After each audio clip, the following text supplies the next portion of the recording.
Hello, everyone. Welcome back. Ready for another deep dive? Always ready. Let's do it. All right. Today's chess puzzle. It's a fascinating one.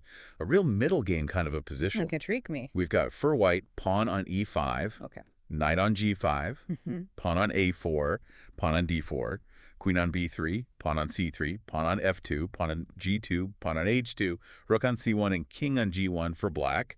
Rook c8, rook e8, queen b7, pawn on d7, pawn on f7, king g7, pawn h7, pawn b6, pawn g6, pawn f5, pawn b4, and a knight on e3. Got it. So let's get this going. What jumps out at you right away? You know what?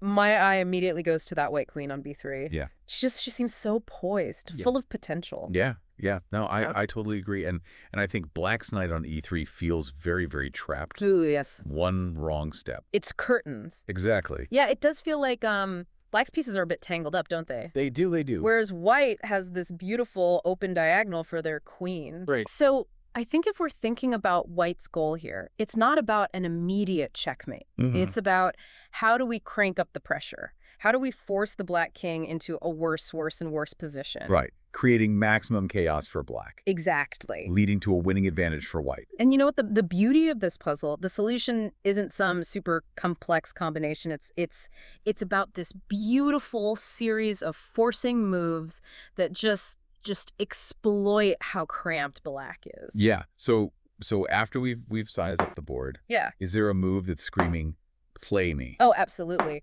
White's first move is a real shocker. Queen b3 to f7. Whoa. Talk about a bold declaration of war. I would not have seen that. Oh. But now I see it. I mean, black is pretty much forced to move their king. Exactly. The only legal response is king g7 to a6. Okay. So what's next in this aggressive queen waltz across the board? White continues the dance. Queen f7 to h7. Mm-hmm. Black's king, he's on the run again. He has to go to g5. Yeah.